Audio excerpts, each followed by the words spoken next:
भविष्य। सबको मेरी तरफ से सादर प्रणाम। एक बहुत बड़ा अंतर है हमारी सोच में और पश्चिम की सोच में। हम डरेंगे कि नहीं, हम बहुराष्ट्रीय कंपनियों से डरते क्यों हैं? मुझे लगता है बहुराष्ट्रीय कंपनियां और कंपनियों का जो एक बहुत बड़ा सिस्टम है वो पश्चिम के देशों से हिंदुस्तान में आया है। हमारे देश के लोग भी बहुत ज्ञानी रहे हैं। सबसे अच्छा मसाले का विश्व में व्यापार हमारे देश ने किया। अंग्रेजों के आने से पहले 80 लाख टन स्टील का प्रोडक्शन भारत करता था। भारत में बहुत अच्छा वस्त्र बनता था। ईसा मसीह का जो शरीर था वो भी भारत के बने हुए बेहतरीन सिल्क के कपड़े से लिपटा था जब वो अंतिम समय उनका था। तो यहाँ से लेकर दूर दूर के देशों तक भारत का व्यापार चलता था। लेकिन भारत के लोगों ने कभी ये नहीं कहा कि इस ज्ञान पे हमारा पेटेंट है। भारत के लोगों ने ये माना कि ये जो ज्ञान है वो सबको देने की चीज है और इस ज्ञान का लाभ बिना किसी हमारे स्वार्थ के पूरे विश्व के लोगों तक जाना चाहिए। इसलिए जीरो जो गणित का पहला शब्द है वो उसका पूरा भारत में हुआ, लेकिन भारत से बाहर तक हमने बिना किसी पेनल्टी का उसका उपयोग पूरा विश्व कर रहा है। प्लास्टिक सर्जरी की सबसे पहले शुरुआत भारत में हुई थी, लेकिन वो पूरे विश्व में जा रही। एक इंडिया हाउस लाइब्रेरी है ब्रिटेन में, उसमें करीब 55,000 दस्तावेज हैं हमारे देश से गए हुए, जो इंग्लैंड के लोग, ब्रिटेन के लोग, अंग्रेज लूट के ले गए, चोरी करके ले गए। तो ये 55,000 दस्तावेज जो है हमारे अभियान के साथ ही मंगवा रहे हैं और एक बुक छपने जा रही है 500 साल की, 50 साल की आज़ादी या 500 साल की गुलामी, ये एक ऐसे करके आ रही। एक दूसरी बुक मेरी आ रही है, देश बिकता है बोलो खरीदोगे। उसमें बहुत सारे प्रश्नों के उत्तर आपको मिलेंगे। तो ऐसे 7 सीरीज उस बुक की आएगी। मुझे इस चीजों को दो दृष्टिकोण है, पश्चिम के और हमारे भारतीय जो पूर्वी देश हैं जिसका नेतृत्व भारत करता है, और पश्चिमी देश है जिसका नेतृत्व आज की तारीख में अमेरिका कर रहा है।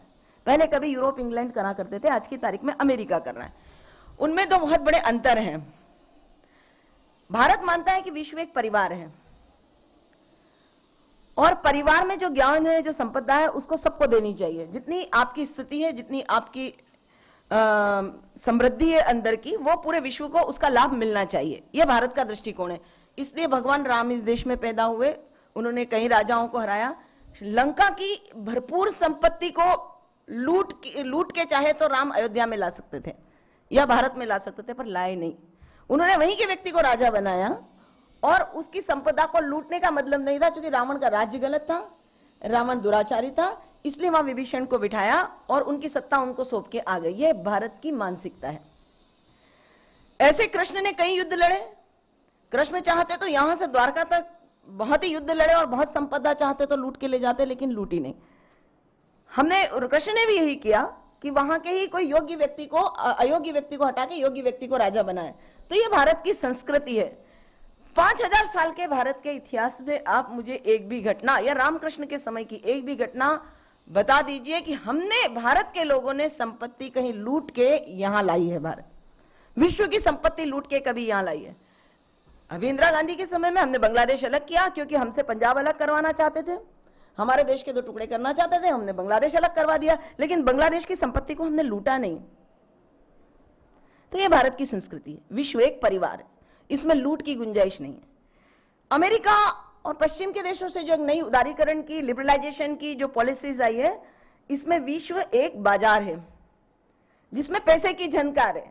जिसके जेब में पैसे की झनकार है वो खरीदार है और उसका ही दुनिया पे मतलब राज भी चलता है। ये पश्चिम की सीधी सी थ्योरी है। हमारे ज्ञान को वो पेटेंट करवा के और हमसे ही लूट मचाने की तैयारी में रहते हैं। तो ये दो दृष्टिकोण बहुत बड़े दृष्टिकोण हैं। इसके बीच की लड़ाई है ये पूरी की पूरी, दो सभ्यताओं के बीच की लड़ाई है। एक लूट की संस्कृति की सभ्यता और एक देव संस्कृति। देवता किसको कहते हैं? जो देते हैं। हम देवता हमको देते हैं, इसलिए हम उसको देवता और देव कहते हैं। तो भारत की जो संस्कृति वो देव संस्कृति है। और एक है पाश्चात्य संस्कृति, जिसको किसको कहते हैं? रावण की संपदा वाले लोग, कि लूट लो पूरी दुनिया से। यही किया ब्रिटेन के लोगों ने। हमारे यहाँ के तख्तो ताज लूटे, ईस्ट इंडिया कंपनी आई तो व्यापार करते आप ट्रेड की तरह। आपने छल किया, कपट किया, दुराचार किया। पश्चिम बंगाल का पूरा इतिहास उठा के देख लीजिए। ईस्ट इंडिया कंपनी की 13 साल के राज में जो पश्चिम बंगाल की लड़कियां राजरानियों की तरह रहती थी, वो एक एक मुट्ठी धान के लिए तरसने लगी। इतनी भयंकर लूट, छल से, कपट से, षड्यंत्र से। तो ये लिबरलाइजेशन सच में लिबरलाइजेशन है क्या? ऐसा नहीं कि भारत लिबरलाइजेशन नहीं जानता था, भारत तो बहुत तेजस्वी देश था। इनको जब ढंग से कपड़े लपेटने नहीं आते थे और पत्ते के कपड़े लपेटते थे ब्रिटेन के लोग, तब कौटिल्य ने सीमा शुल्क पे, अर्थशास्त्र पे बहुत बड़ा, कौटिल्य का अर्थशास्त्र लिखा जगह, एक देश दूसरे देश के साथ व्यापार करना है तो क्या सीमा शुल्क लिए होंगे, एक देश दूसरे देश के साथ जाएगा तो उसकी क्या प्रतिबद्धताएं होगी, कितनी आने जाने की व्यवस्थाएं होगी, कैसे, ये सब के सब ये लिबरलाइजेशन और ग्लोबलाइजेशन की पहली आज से कौटिल्य के जमाने में लिखी जा चुकी है भारत में। तो भारत कोई बहुत और ऐसे नहीं टिका ये ऋषि मुनियों का देश, जहां हमें कोई अंतरिक्ष विज्ञान भेजने की जरूरत नहीं पड़ती। हमारे ऋषि मुनियों ने मंगल पे क्या क्या है, किस कलर का है, ये जब ये साइंस डेवलप नहीं हुआ था उसके पहले लिख दिया है वेदों में। पढ़िए, आप सामवेद पढ़िए, ऋग्वेद पढ़िए, अथर्ववेद पढ़िए, बिल्कुल उसमें आपको सारी की सारी वो बातें दिखाई देगी जो आज के वैज्ञानिक बता रहे हैं। और अभी की क्यों, कृष्ण के समय को देखिए, प्रद्युम्न को टेक्नोलॉजी, रसायन टेक्नोलॉजी से बड़ा किया था, प्रद्युम्न को बड़ा किया था तो रसायन टेक्नोलॉजी से बड़ा किया था। यानी एक व्यक्ति विशेष के आसपास की अणु परमाणुओं की गति को फास्ट करके, और उन्होंने उस समय चक्र को आगे बढ़ा के, और एक उसकी शिक्षा किसने दी? कृष्ण को ने एक महिला को शिक्षा दी रसायन टेक्नोलॉजी की। जो ऋषि मुनि नहीं कर पाए वो एक महिला को निपुण करके रसायन टेक्नोलॉजी से प्रद्युम्न को कुछ ही समय में बड़ा कर दिया गया। ये विज्ञान भारत के पास था। अब उस ट्रेड में और इस ट्रेड में क्या अंतर है, मैं आपको बहुत अच्छे से बताना चाहती हूँ कि ये जो बहुत सारे प्रश्न हैं, आप किसी भी आईआईटी, मेरे कई आईआईटी कॉलेज में व्याख्यान हो चुके हैं, दिल्ली आईआईटी में अभी 5 अगस्त को फिर से तैयारी चल रही है कार्यक्रम की। यहाँ सारा ये फैलाया गया है कि हम डरते क्यों हैं, हम पश्चिम के लोग, बहुराष्ट्रीय कंपनियों से कंपटीशन किस चीज में होनी चाहिए, कंपटीशन के लेवल क्या हो, उसके लेवल प्लेइंग फील्ड क्या हो, वो तो सारा तय होना चाहिए ना। आप यदि डंकल ड्राफ्ट पढ़ेंगे तो डंकल ड्राफ्ट जो है आर्थर डंकल ने बनाया है, और उसका पहला बना है general agreement of trade and tariff. ये ट्रेड एंड टैरिफ वो कौटिल्य के समान ही था कि कितनी आयात शुल्क आपका लगेगा, सीमा शुल्क लगेगी, वो सारे मुद्दों पे गेट एग्रीमेंट्स बना हुआ है। अब ये गेट एग्रीमेंट्स के बाद में ये WTO में परिवर्तित हो गया।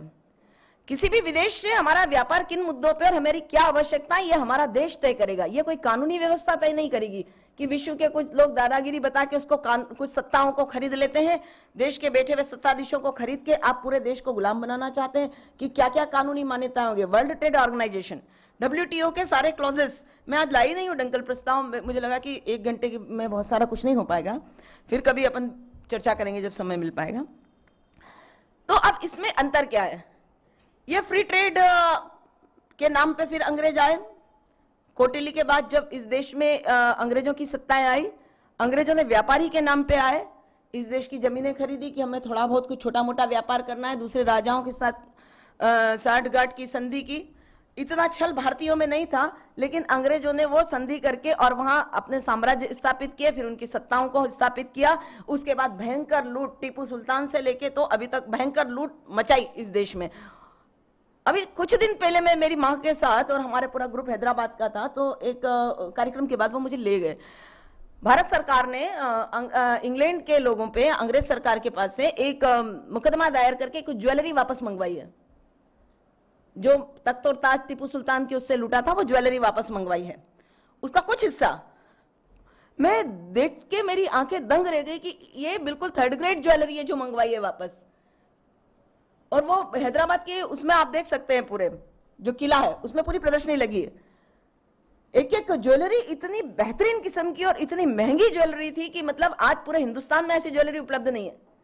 वो इतनी भयंकर लूट हिंदुस्तान के पूरे देश के टुकड़े, पश्चिम बंगाल से लूटा, कलकत्ता से लूटा, हैदराबाद से लूटा, कहां से नहीं लूटा इन्होंने, सारे दुनिया से लूटा और पूरे हिंदुस्तान को लूट के ले गए। तो ये ट्रेड है क्या? प्रश्न चिन्ह हमें ये खड़ा करना चाहिए कि सालों से लूट के तुमने जो इंग्लैंड की समृद्धि की, ये ट्रेड है क्या? ये ट्रेड है या ये षड्यंत्र है? तो इसको हमें आर्थिक उदारीकरण नहीं, आर्थिक षड्यंत्र ही नाम देना चाहिए, मेरे कहने का मतलब। उसके बाद हम ये ग्लोबलाइजेशन, 50 साल आजादी को हुए, गांधी बाबा और हजारों देश के शहीद ने अपनी कुर्बानी दी। उसके बाद अंग्रेजों को भगाया, ईस्ट इंडिया कंपनी को भगाया और अब 50 साल भी हम इस देश की आजादी को संभाल नहीं पाए। 50वें से 54वें साल के बीच में लिबरलाइजेशन की पॉलिसी फिर हिंदुस्तान में आ गई, उदारीकरण की पॉलिसी हो गई, हमने लूट के खुले दरवाजे छोड़ दिए। आज जो प्रधानमंत्री है हमारे देश के, वो पहले वित्त मंत्री हुआ करते थे, और जब वो वित्त मंत्री बने पहली बार, तब फ्रांस का एक अखबार है द लमोंद, उसमें एक खबर छपी कि हिंदुस्तान में कोई भी राजनीतिक दल की सत्ता आ जाए, लेकिन वित्त मंत्री डॉक्टर मनमोहन सिंह होंगे। और उसके बाद वित्त मंत्री की शपथ 2-3-4 महीने बाद हमने लेते देखी।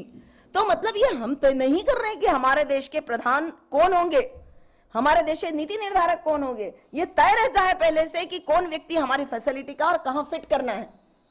ये भारतीय राजनीति में आज की व्यवस्था, ये हमारी भी कमजोरी हो सकती है, जैसे शशि मैडम ने कहा, ये हमारी भी कमजोरी होती है कि हमारी सिर पे कीमत लिखी है, सांसद की कीमत कितनी है, विधायक की कीमत कितनी है, मंत्री की कीमत कितनी है, कैबिनेट मिनिस्टर की कीमत कितनी है, ये लिखी हुई है।